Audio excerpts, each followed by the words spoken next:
Hello everyone, अस्सलाम वालेकुम। आज हमारे साथ डॉक्टर अहमद हैं जो कि board certified plastic and cosmetic surgeon हैं। So we gonna ask him a few questions regarding aesthetic and cosmetic procedures. So let's start. अस्सलाम वालेकुम, क्या हाल है आपका? ठीक है, आई एम गुड।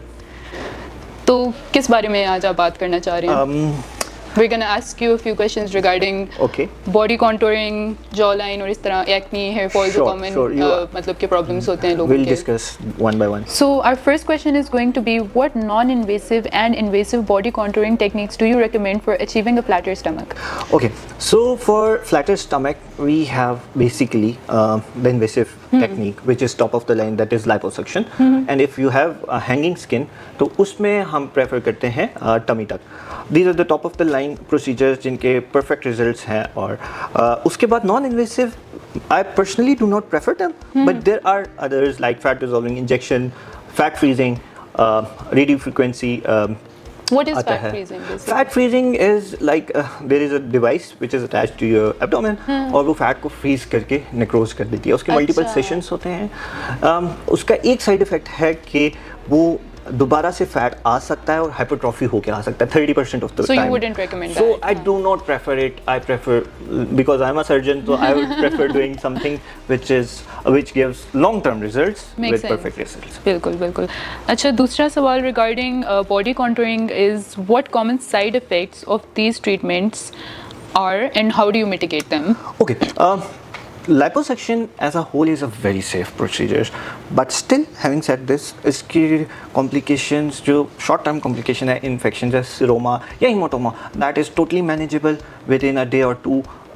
हम मैनेज कर लेते हैं विद एंटीबायोटिक्स या अगर सीरोमा मतलब ये मतलब थोड़ी सी टेक्निकल टर्मिनोलॉजी, सो हमारे ऑडियंस के लिए कैन यू जस्ट इन्फेक्शन तो इन्फेक्शन का तो आई थिंक सबको पता ही होगा.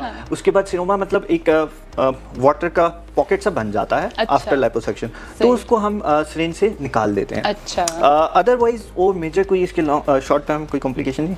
लॉन्ग टर्म में एक कॉम्प्लिकेशन ज़रा कॉमनली आ सकती है इफ़ लाइपोसक्शन अच्छे तरीके से ना की जाए, वो है कंटूर डिफॉर्मिटी, यानी एक जगह से आपने लाइपोसक्शन ज़्यादा कर दी. हाँ, imbalance.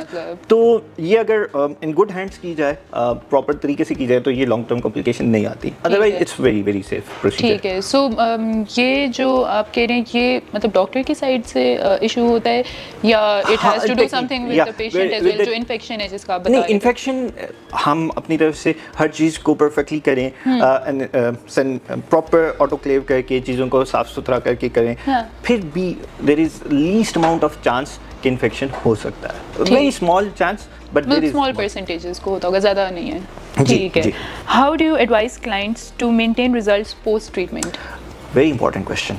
Normally when we do liposuction तो वहाँ पे फैट दोबारा आने के चांसेस बहुत मिनिमल होते हैं क्योंकि हम फैट सेल्स को ही निकाल रहे हैं. बट स्टिल अगर आप एक्सरसाइज एंड डाइट नहीं करेंगे तो जो आप फैट कंटेंट इनटेक कर रहे हैं तो वो अगर पेट पे नहीं आएगा, फॉर एग्जांपल हमने पेट की लाइपोसक्शन की है, वहाँ पे तो नहीं आएगा, लेकिन आपके थाइज और बाजुओं पे आ जाएगा. अच्छा, तो जिधर से होता है उधर नहीं वो आता, वहाँ पे नहीं आता, लेकिन बाकी जगह पे आ सकता है. तो you have to do dieting and exercise even after the surgery to maintain the results. That's like you are going to the gym और आप सब अनहेल्दी खाने खा रहे हो और आप अपने ट्रेनर को कह रहे हो कि I am not seeing the results. Obviously that's stupid. Yeah it's like that. You have to be responsible yourself, and there are a lot of people, because even when you go to the gym, मतलब 80% of your body is made by your diet. So आप जितना मर्जी कर लो, you have to maintain your diet, you have to maintain the exercise. These are the things that basically they're crucial, obviously, to maintain results. ठीक है.